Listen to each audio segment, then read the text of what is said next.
শেরপুর ৩ শ্রীবর্দী ঝিনাইগাতী আসনে জামায়াতে মনোনীত প্রার্থী ও জেলা জামায়াতের সেক্রেটারি নুরুজ্জামান বাদল মারা গেছেন। ইন্না লিল্লাহি ওয়া ইন্না ইলাইহি রাজিউন। জামায়াত আমিরের এক্স হ্যান্ডেল ব্যবহার করে নারী বিদ্বেষী এক পোস্ট ঘিরে ব্যাপক উত্তাপ ছড়ায় ভোটের মাঠে। আলোচনা সমালোচনার পর মঙ্গলবার একই ধরনের একটি পোস্ট দেওয়া হয় দলটির সেক্রেটারি জেনারেল মিয়া গোলাম পরোয়ারের আইডি থেকেও। এসব ঘটনার পর থেকে দলটির পক্ষ থেকে দাবি করা হয় বঙ্গভবনের একটি সরকারি ইমেইল ব্যবহার করে সাইবার হামলা হচ্ছে তাদের শীর্ষ নেতা সহ দলটির সামাজিক মাধ্যমগুলোতে। নির্বাচন না হওয়ার কোনো সুযোগ নাই। আপনাদেরকে নিশ্চিত করা যে আমাদের সশস্ত্র বাহিনীর পক্ষ থেকে যত ধরনের সাহায্য সহযোগিতা আছে তাকে কিন্তু সেনাবাহিনীকে এবার ক্ষমা চাইতে হবে। জামায়াতের আমির তাকে শাসিয়ে বলেছেন সেনাবাহিনীর সাথে এই আচরণ গ্রহণযোগ্য নয়। তার মানে খলিফুজ্জামান ক্ষমা চেয়েছে। আবার বলছি, ওয়াকারুজ্জামানের বাহিনীকে ক্ষমা চাইতে হবে, জামাতের কাছে না, দেশবাসীর কাছে। সেনাবাহিনীর বডি ক্যাম, শরীরের সাথে লাগানো যে ক্যামেরাটা আছে, সেই ক্যামেরার ফুটেজ একজন হিন্দুস্তানি এজেন্টের কাছে কি করে পৌঁছল? ক্যান্টনমেন্টের মধ্যে সেনাবাহিনীর মধ্যে প্রতিটি ফুটেজ এভাবে শত্রুর হাতে পৌঁছে দিচ্ছে হাসিনার রেজিমেশের দালালরা। বাংলাদেশের রাজনীতিতে নতুন করে একটি হইচই শুরু হয়েছে। হইচইটা কি নিয়ে? জামাত ইসলামের আমির ডক্টর শফিকুর রহমান তিনি হঠাৎ করে এমন একটা কাণ্ড ঘটিয়ে বসলেন, এটা একেবারে আকাশ কুসুমের মতো। কেউ চিন্তাও করতে পারে নাই, কল্পনাও করতে পারে নাই। এমনকি যাকে উদ্দেশ্য করে তিনি এই বক্তব্যটি ছুড়ে দিয়েছেন তিনিও কল্পনা করতে পারেন নাই, অপ্রস্তুত হয়ে গেছেন। কারণ তিনি কখনো ভাবতেই পারেন নাই যে এরকম একটা ছক্কা হাঁকাতে পারেন শুভ্র শ্বশ্রুমণ্ডিত লোকটি।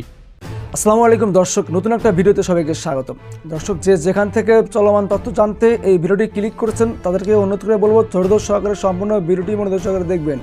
এই জন্যই বলছি যে আজকের এই ভিডিওতে এমন একটি তথ্য আপনাদের সাথে শেয়ার করতে যাচ্ছি যা শুনলে আপনারা অবাক হতে বাধ্য হবেন। দর্শক, তারই সাথে ভিডিওর শুরুতে অনেকগুলো ভিডিওর অংশ বিশেষ আপনারা ইতিমধ্যে দেখেছেন, যে দর্শক দেখে বুঝতে পারছেন আজকের ভিডিওটা কত গুরুত্বপূর্ণ এবং আকর্ষণীয় হতে যাচ্ছে।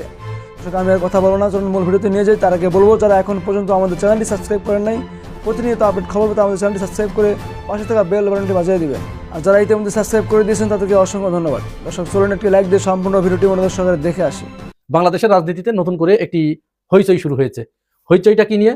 জামাত ইসলামের আমির ডক্টর শফিকুর রহমান তিনি হঠাৎ করে এমন একটা কাণ্ড ঘটিয়ে বসলেন, এটা একেবারে আকাশ কুসুমের মতো। কেউ চিন্তাও করতে পারে নাই, কল্পনাও করতে পারে নাই। এমনকি যাকে উদ্দেশ্য করে তিনি এই বক্তব্যটি ছুড়ে দিয়েছেন তিনিও কল্পনা করতে পারেন নাই, অপ্রস্তুত হয়ে গেছেন। কারণ তিনি কখনো ভাবতেই পারেন নাই যে এরকম একটা ছক্কা হাঁকাতে পারেন শুভ্র শ্বশ্রুমণ্ডিত লোকটি। কি বলেছেন? তিনি হঠাৎ করে তারেক রহমানের উদ্দেশ্যে বলে ফেললেন যে আসুন, ব্যক্তিগত আক্রমণ নয়, কাদা ছোড়াছুরি নয়, আমরা ওপেন ডিবেট করি। উন্নত বিশ্বে আমেরিকা, ভারত, কানাডা, লন্ডন এই সমস্ত দেশে যেরকম নির্বাচনের আগে প্রতিদ্বন্দ্বী প্রার্থীরা একটি উন্মুক্ত স্থানে জনগণকে একত্রিত করে তারা নিজেদের পক্ষের যুক্তিগুলো উপস্থাপন করে এবং অপর পক্ষের যুক্তিগুলো খণ্ডন করে, এতে জনগণ পরিষ্কারভাবে বুঝতে পারে কার রাজনীতির ঝুলিতে কি রয়েছে, জনগণের জন্য কারা কতটুকু কাজ করতে চাচ্ছে। শফিকুর রহমান এরকম একটি বল ছুড়ে দিলেন তারেক রহমানের দিকে যে আর ধানাই পানাই করলে কাজ হবে না, আসুন ওই সমস্ত গোলাবাজি বক্তব্য বিবৃতি বাদ দিয়ে উন্মুক্ত স্থানে বাংলাদেশের সমস্ত বুদ্ধিমান মানুষদেরকে নিয়ে, সুশীল সমাজের লোকদেরকে নিয়ে, সাংবাদিকদেরকে নিয়ে আমরা একে অপরের যুক্তিগুলো খণ্ডাই এবং সেখানে কে কি করতে চাচ্ছে, কার পরিকল্পনায় কি রয়েছে, জনগণের জন্য কে কতটুকু কাজ করতে চায়, আমরা আমাদের প্ল্যান দেব, জনগণের সামনে আমাদের পরিকল্পনা উপস্থাপন করব, আমরা জনগণের সামনে ভবিষ্যতের কথা বলবো। যে ভবিষ্যতের কথা বলতে পারবে সে জয়ী হবে। এইখান থেকেই জনগণ সিদ্ধান্ত নেবে কাকে তারা বেছে নেবে, কাকে তারা আগামী দিনের জন্য তাদের রাষ্ট্রনায়ক নির্বাচিত করবে, তাদের নেতা নির্বাচিত করবে। এখন এই বক্তব্যের পরে বিএনপির ভিতরে তো অবস্থা খারাপ, কারণ এটার জন্য প্রস্তুত নয়। বিএনপি এই মুহূর্তে এই ধরনের ডিবেটে অংশ নেবার মতো মেধা, যোগ্যতা, যুক্তি এবং রাজনৈতিক পরিপক্কতা এর কোনোটাই এই মুহূর্তে বিএনপির ভিতরে নাই। এবং তারেক রহমান, শফিকুর রহমানের সাথে এই যুক্তিতে কোনো মতো অবস্থায় তারা এক জায়গায় বসে ডিবেট করতে যাবে না। কেন যাবে না? যাবে না এই কারণে, শফিকুর রহমান তার যুক্তিতে যে বিষয়গুলো আনতে পারেন এবং নিশ্চিতভাবেই সেগুলো আনবেন, সেটি তারেক রহমানের জানা। তিনি আনবেন দুর্নীতির বিষয়টি আনবেন, তিনি চাঁদাবাজির বিষয়টি আনবেন, তিনি ঋণ খিলাপির বিষয়টি আনবেন, তিনি ব্যাংক লুটের বিষয়টি আনবেন, তিনি দ্রব্যমূল্য নিয়ন্ত্রণের বিষয়টি আনবেন, তিনি বাজার ব্যবস্থার বিষয়টি আনবেন, তিনি অর্থনৈতিক অবস্থা কেমন হবে সেই বিষয়টি নিয়ে আসবেন। এই সবগুলো একত্রিত করে বাংলাদেশের মানুষের জন্য আগামী 5 বছরে তিনি কতটুকু চাঁদাবাজি বন্ধ করতে পারবেন, কতটুকু দুর্নীতি মুক্ত বাংলাদেশ গড়তে পারবেন, নারী নিপীড়ন কতটুকু বন্ধ করতে পারবেন, এই সবগুলো বিষয় তিনি সামনে নিয়ে আসবেন। আর এইখানেই ঘটবে বিএনপির চরমভাবে ভরাডুবি। কারণ বিগত বেশ কিছুদিন ধরে বিএনপি যে হারে জামাতের নারী নেত্রীদেরকে হেনস্থা করেছে তার ভিডিও ডকুমেন্টস সব তো আছে। কোথায়, কোন সময়, কার নেতৃত্বে কোন কোন নারীকে হেনস্থা করছে, কোন নারীর মাথার উপরে কোপ মেরেছে, কোন নারীর তলপেটের উপরে লাথি মেরেছে, কোন নারীর হিজাব ধরে টান দিয়েছে, কোন নারীকে রাস্তায় ফেলে পিটিয়েছে, এই সবগুলো ডকুমেন্টস আছে। অপরদিকে কোন কোন জায়গায় চাঁদাবাজি হচ্ছে, কে চাঁদাবাজি করছে, এর সাথে জড়িত কে, কোন নেতা চাঁদাবাজিটা নেতৃত্ব দিচ্ছে, এই ডকুমেন্টস তার কাছে আছে। বিএনপি যাদেরকে নমিনেশন দিয়েছে এর ভিতরে কে কে ঋণ খিলাপি আছে, কে কে ব্যাংক ডাকাত আছে, কার কোন ব্যাংকে কত টাকা ঋণ নিয়ে আর সেই ঋণ পরিশোধ করছে না, জনগণের টাকা নিজের পকেটস্থ করেছে, এই তথ্যগুলো সব তার কাছে আছে। জুলাই গণঅভ্যুত্থান ঘটেছে, এই জুলাই গণঅভ্যুত্থানের প্রেক্ষিতে যে সংস্কার বাংলাদেশে দরকার, এই সংস্কার কমিশনের প্রস্তাবে রাজি হবার পরেও বিএনপি কোথায় কোথায় না ভোটের পক্ষে ক্যাম্পেইন চালিয়েছে এবং সংস্কার প্রশ্নে তাদের অবস্থান কি, এটি পরিষ্কারভাবে তুলে ধরবেন ডকুমেন্টস আকারে। তাহলে এইগুলোর জবাব বিএনপির কাছে নাই, তো কোনো জবাব নেই। অপরদিকে তারেক রহমানের কাছে শুধু একটি যুক্তি আছে, সেটা জামাত ইসলাম স্বাধীনতা যুদ্ধের বিরোধিতা করেছে, ৭১-৭১-এর মা বোনের ইজ্জত লুণ্ঠনকারী, এইগুলো। বাংলাদেশের মানুষ দৃঢ়ভাবে সিদ্ধান্ত নিয়েছে এবং তারা তাদের এখন যারা ভোট দেবে তাদের বয়স সাধারণত ৩০ বছরের ভিতরে। এই ছেলেগুলো মানে বড় হয়েছে এইটা শুনে শুনে যে যারা মুক্তিযুদ্ধের চেতনার কথা বলেছে তারা মুক্তিযুদ্ধের চেতনার কথা বলে চাঁদাবাজি করেছে, মুক্তিযুদ্ধের চেতনার কথা বলে তারা মানুষ হত্যা করেছে, মুক্তিযুদ্ধের চেতনার কথা বলে তারা ফ্যাসিবাদ কায়েম করেছে, মুক্তিযুদ্ধের চেতনার কথা বলে তারা গুম খুন নির্যাতন ইত্যাদি করেছে, মুক্তিযুদ্ধের চেতনার কথা বলে তারা বিশ্ববিদ্যালয়গুলোতে ছাত্রলীগের রাম রাজত্ব কায়েম করে সেখানে র্যাগিং এবং ট্যাগিং এর রাজনীতি দেখেছে। তাহলে তাদের মাইন্ডসেটটা এরকম হয়ে গেছে যে মুক্তিযুদ্ধের চেতনা মানেই মনে হয় ওইগুলো নষ্ট, খারাপ করে ফেলেছে একেবারে। সুতরাং এইটা জনগণ আর কখনো গ্রহণ করবে না, কোনোদিন এদেশে আর এই জিনিস প্রতিষ্ঠিত হবে না। এখন বিএনপি পড়েছে উভয় সংকটে। উভয় সংকটটা কি? এখন সে হাও করতে পারছে না, নাও করতে পারছে না। হ্যাঁ যদি করে তাহলে তো ডিবেটের ময়দানে যে প্রচন্ড ভাবে ধরাশায়ী হবে, আর যদি না করে, যদি না বলে, তাহলে অর্থটা দাঁড়াবে কি? বাংলাদেশের মানুষ তো মুহূর্তের ভিতরেই ধরে নেবে যে যুদ্ধের ভয়ে পালিয়ে যাওয়া নেতাকে আমরা আর ভোট দেবো কি করে। বুঝতে পেরেছেন তো বিপদটা কোন জায়গায়? এখন এই বিপদ থেকে রক্ষা পাওয়ার জন্য তারা তাদের যে বুদ্ধিজীবী আছে, ওই ছোট ছোট বুদ্ধিজীবী, এদের বুদ্ধির বহর তো কতটুকু আমরা বুঝতেই পারছি, এই বুদ্ধিজীবীদের শরণাপন্ন হয়েছে। এর ভিতরে একজন হচ্ছে আমাদের রেজাউল করিম রনি ভাই, টক শোতে অংশগ্রহণ করে, দেখবেন টক শো করে, তাকে লাগাইলো যে রেজাউল বলো তো কি করা যায়, এই জামাতের আমিরকে এখন কি বলে এখন ঠেকানো যায়। বললো যে আচ্ছা ঠিক আছে, এটা আপনি চিন্তা করেন না, আমি এটা দেখছি। তখন এসে সে একটা পোস্ট দিল যে ঠিক আছে, জামাতের আমিরের সাথে আমরা ডিবেট করতে প্রস্তুত, তবে শর্ত হচ্ছে মিথ্যা কথা বলা যাবে না, মিথ্যা কথা যদি বলে তাহলে জুতা দিয়ে পিটাইয়ে লাল করে ফেলবো। চিন্তা করছেন? আচ্ছা, রেজাউল করিম রনির এইটা যখন মনোপুত হয় না, যে না এত জুৎসই হলো না, তখন চিন্তা করলো তাহলে আর কি করা যায়। ইন দ্য মিন টাইম জামাত আমিরের টুইটার অ্যাকাউন্টটা হ্যাক করে ফেললো, ধরাও পড়ে গেছে। আজকে রাষ্ট্রপতির কার্যালয়ে গিয়ে সেখানে যে সারওয়ার আলম নামে অ্যাসিস্ট্যান্ট প্রোগ্রামার, ওই মেইল থেকে ফিশিং মেইলটা এসেছিল, সেখানে গিয়ে আজকে জামাতের পক্ষ থেকে অভিযোগ লিখিতভাবে দেওয়া হয়েছে এবং কি ব্যবস্থা তারা নিচ্ছে সেই 24 ঘন্টার ভিতরে সেটি জানতে চাওয়া হয়েছে। এরপরে ওইটা নিয়ে তারা ব্যাপক সরগোল যে পাইছি না, পাইছি তো একখান কিছু। আচ্ছা, এটা যখন ভেস্তে গেল, এরপরে যেটা হলো, গতকাল চট্টগ্রামে জামাতের আমির গিয়ে একটি বক্তব্য দিলেন। বক্তব্যটায় তিনি কর্নেল অলি আহমেদকে বললেন যে এই চট্টগ্রামে থেকে স্বাধীনতার ঘোষণা এসেছিল। এটা তো তিনি মিথ্যা বলেন নাই, বিএনপি এটা অস্বীকার করেছে। তাহলে বিএনপি এইটা যদি অস্বীকার করে, চট্টগ্রাম থেকে জামাত আমির বললেন যে এই চট্টগ্রাম থেকে স্বাধীনতার ঘোষণা এসেছিল, এইটা যদি বিএনপি অস্বীকার করে, তাহলে তো শেখ হাসিনা যা বলেছিল তাই, জিয়াউর রহমান স্বাধীনতার ঘোষক নয়। অথচ জামাত আমির কিন্তু কখনোই বলেন নাই যে এই স্বাধীনতার ঘোষক কর্নেল অলি। তিনি বলেছেন এই কর্নেল অলি প্রথম বলেছিল উই রিভোল্ট। উই রিভোল্ট মানে কি? উই রিভোল্ট মানে বিদ্রোহ করা, আমরা বিদ্রোহ করলাম। তাহলে এইগুলো দেখেন এদের লেখাপড়ার দৌড় কতটুকু। আমি লেখাপড়ার দৌড় দিব না, লেখাপড়া তারা জানে, যথেষ্টই জানে, এবং ওই রিভোল্ট মানে যে বিদ্রোহ, এটিও তারা জানে, কিন্তু তাদের মাথার ভিতরে ওইটা কাজ করে নেই। মানে জামাত আমিরকে ওই যে ওইটা পাস করতে হবে, তার যে ডিবেটের আলোচনা, ডিবেটের আহ্বান, ওইটাকে যে কোনো মূল্যে নিচে ফেলতে হবে, সমালোচনা করতে হবে। লেগে গেল, এবার লেগে যাওয়ার সাথে সাথে জামাত আমিরের ওই যে মানে পুরা অংশটুকু, বক্তব্যের পুরো অংশটুকু এবার ভাইরাল হয়ে গেল। আমিও দিয়ে দিচ্ছি, আপনারাও একটু দেখুন তিনি সেখানে কোথায় বলেছেন যে জিয়াউর রহমান স্বাধীনতার ঘোষক নয় বা কর্নেল অলি স্বাধীনতার ঘোষণা দিয়েছেন। চট্টগ্রাম মহানগরী শুধুমাত্র বন্দর নগরী নয়, শুধুমাত্র বাণিজ্যিক রাজধানী নয়, এটি এক সুদীর্ঘ সংগ্রামী ইতিহাস আর প্রতিরোধের রাজধানী। বাংলাদেশে ৭১ সালে স্বাধীনতার ঘোষণা এখান থেকেই হয়েছিল। আপনাদেরই এক গর্বিত সন্তান সবার আগে চিৎকার দিয়ে বলেছিলেন উই রিভল্ট। তিনি হচ্ছেন এলডিপির সম্মানিত সভাপতি ডক্টর কর্নেল অলি আহমদ বীর বিক্রম। জিয়াউর রহমান সাহেবকে হাতে ধরে সামনে এগিয়ে নিয়ে গিয়েছিলেন। চট্টলাবাসী আপনাদেরকে স্যালুট। এই গর্বিত ইতিহাসের আপনারাই সূচনা করেছিলেন। কেন তিনি আজকে আক্ষেপ করে বলেন, আমি লড়াই করেছি রণাঙ্গনে, আমি জাতীয়তাবাদী দল গঠনে আমি ছিলাম দ্বিতীয় ব্যক্তি জিয়াউর রহমান সাহেবের পরে। তিনি এখন বলেন আমি এখন বিএনপিতে নাই, আমি থাকতে পারি না, কারণ এটি জিয়াউর রহমান সাহেবের বিএনপি নয়। তিনি বলেন এটি বেগম জিয়ারও বিএনপি নয়।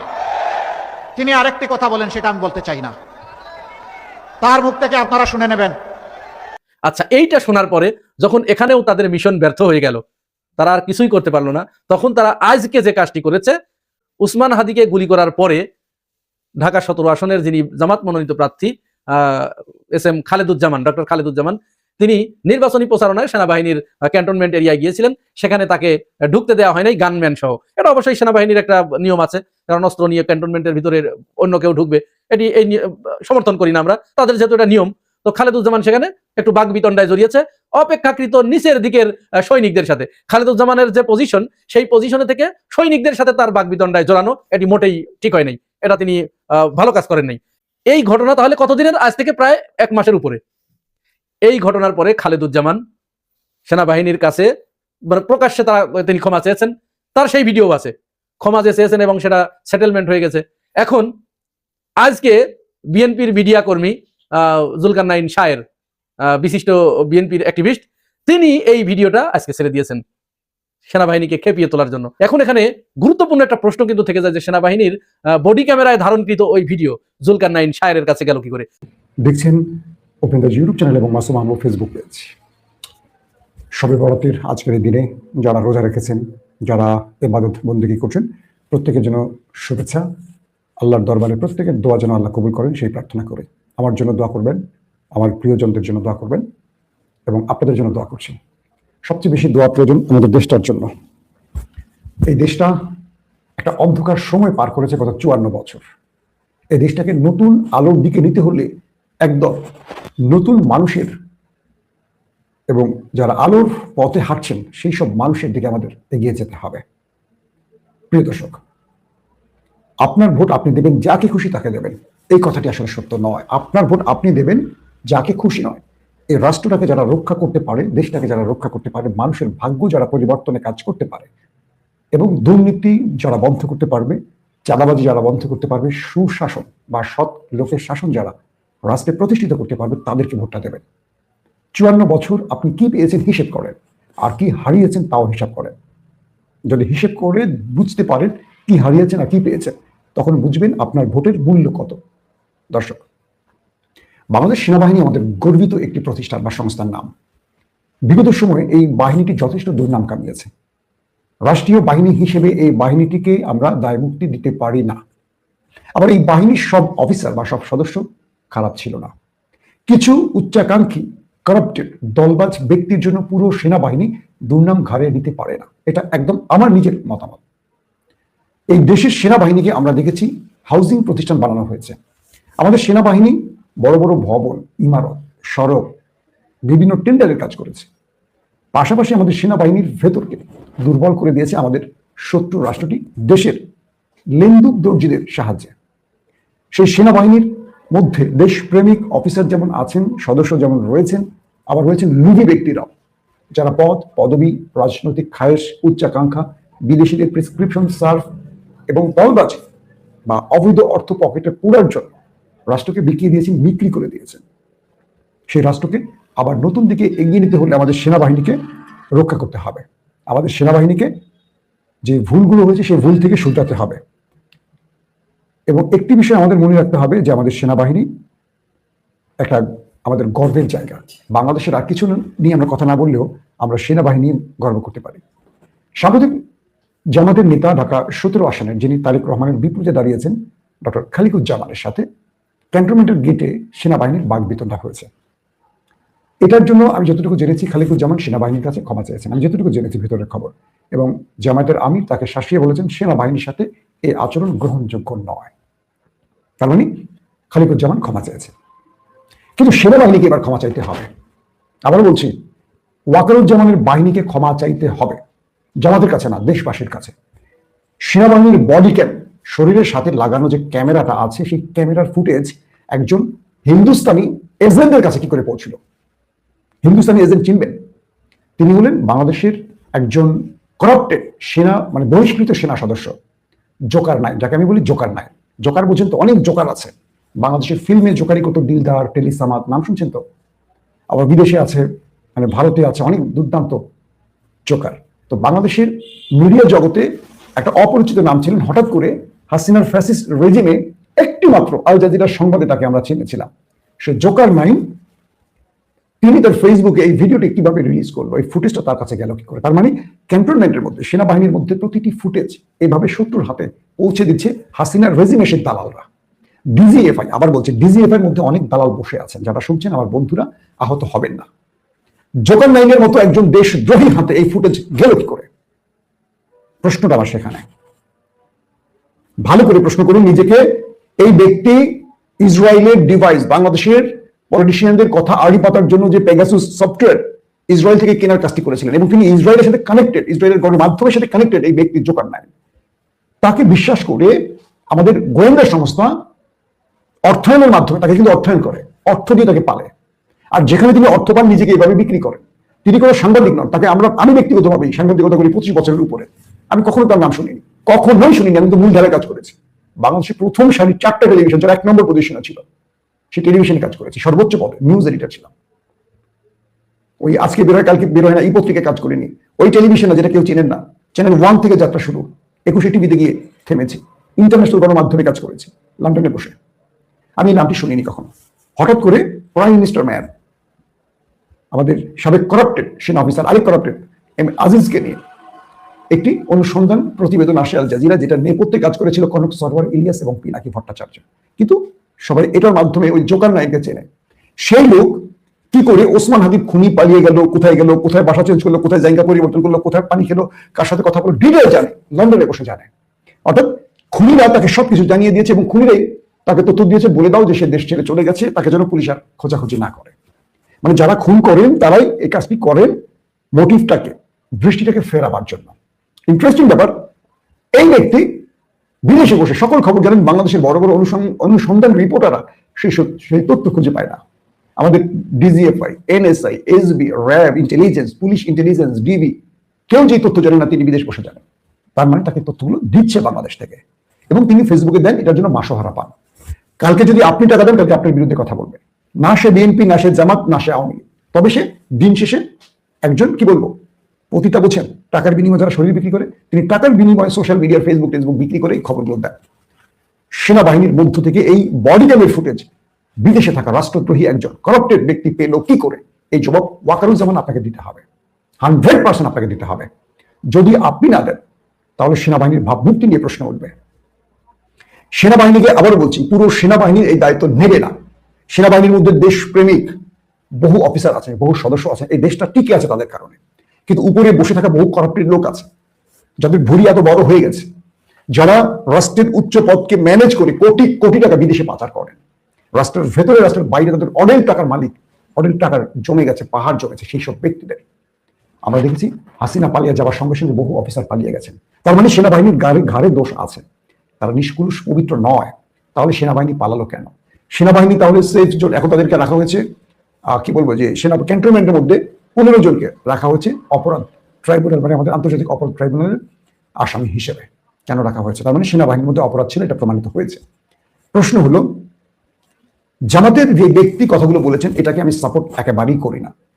আমাদের চেকপোস্টের এমপিরা তাদের দায়িত্ব পালন করছেন। আমি ক্যান্টনমেন্টের ভেতরে অধিকাংশ সময় আমার ঢাকাতে গেলে কাটে, এদের সাথে সেদিনও আমার গাড়ি আটকেছে। আমার ড্রাইভার ভুল করে একটা ইউটার্ন নিচ্ছে, ক্যান্টনমেন্টের ভেতর থেকে তেল কিনবে, সে বোঝেনি যে ক্যান্টনমেন্টে সিভিলিয়ানরা তেল কিনতে পারে না, আটকে দিয়েছে এমপি।